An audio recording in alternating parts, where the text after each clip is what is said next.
Le petit matin Sud Radio, 5h-7h, Benjamin Glaise. Il est 6h40, Sud Radio, la vie en vrai. En France, la désertification rurale continue de s'accentuer. Plus de 60% des communes ne disposent d'aucun commerce aujourd'hui, contre 25% dans les années 80. Mais certains se battent pour continuer de faire vivre nos villages. C'est le cas de mon invité ce matin. Il est le gérant du café-épicerie de Balizac. C'est dans le sud Gironde. Bonjour à Pascal Zitas.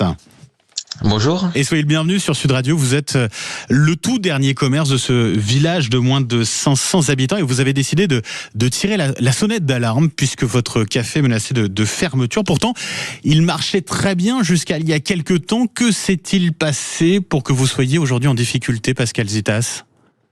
Oui, c'est vrai. En fait, ce qu'il s'est passé, c'est que les gens ont perdu leur pouvoir d'achat. Ils ont plus les moyens de dépenser autant qu'avant, et ce depuis très récemment, en fait depuis mars. Et le prix de l'essence a joué beaucoup là-dessus. Et les gens n'ont plus les moyens de sortir, n'ont plus les moyens de consommer, et le chiffre d'affaires a baissé considérablement. Et il a baissé considérablement, et pourtant, les habitants, les Balizacais en l'occurrence, ils y tiennent à votre commerce, qui est un peu leur commerce. Qu'est-ce que vous proposez de beau dans ce lieu qui est un lieu aussi de rencontre et d'échange, un lieu de vie? Exactement, c'est un commerce multiservice de campagne. Ouais. On va retrouver un café, un restaurant, une épicerie, des produits locaux, un relais colis et même un dépôt de pain. Oui, et des soirées que vous organisez aussi, véritablement, je disais, c'est un lieu de vie, quoi. Exactement, on va avoir des concerts, du théâtre, des soirées régulières, de la restauration. Donc on va vraiment proposer quelque chose pour tous les moments de la journée. Et tout le monde s'y retrouve, tout le monde s'y croise.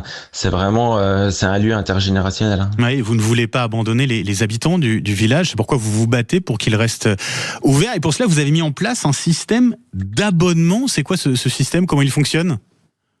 Alors c'est très simple, ce sont des abonnements mensuels. Il y a différents prix disponibles, donc ça commence à partir de 5 €. Et on va pouvoir choisir l'abonnement de son choix qui sera prélevé chaque mois. Et l'argent nous est reversé chaque mois pour financer nos charges. Donc en fait, en échange de ces abonnements, vous allez avoir droit à des petits avantages comme un café, une bière, une pizza et d'autres avantages. Le système d'abonnement, c'est pourquoi? C'est pour fidéliser d'une certaine manière les clients, ou alors c'est pour vous donner un coup de pouce supplémentaire finalement financièrement?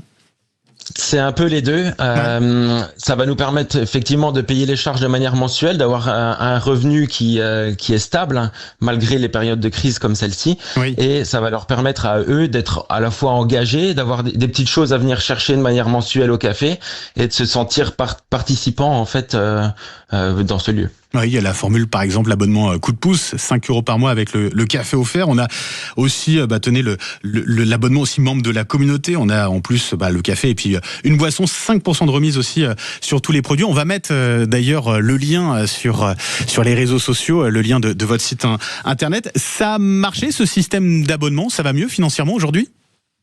Alors ça marche, ça prend bien, les gens comprennent le principe, c'est un peu nouveau, donc il fallait le temps aussi que les gens identifient comment ça marche, qu'est-ce que ça va leur apporter et pourquoi c'est important.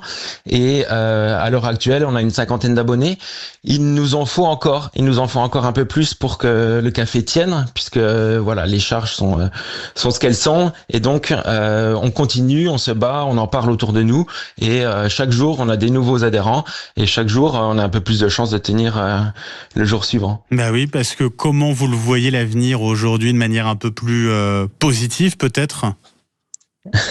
Alors de manière positive, il y a encore, j'ai l'impression il y a encore possibilité de l'inquiétude de tenir. Voilà, il y a encore possibilité de tenir. On se bat tous les jours et on y croit, et c'est vrai qu'on est soutenu, donc c'est vraiment très important que les gens continuent à se mobiliser, et nous ça nous fait chaud au cœur de voir tout ce soutien. On a même des gens qui se sont proposés bénévoles pour travailler au café pour nous aider encore plus, donc on a vraiment un élan de soutien qui a démarré, et on garde le moral et on se dit qu'on y arrivera. Parce qu'aujourd'hui vous arrivez tout de même à vous sortir un salaire, Pascal, ou c'est compliqué?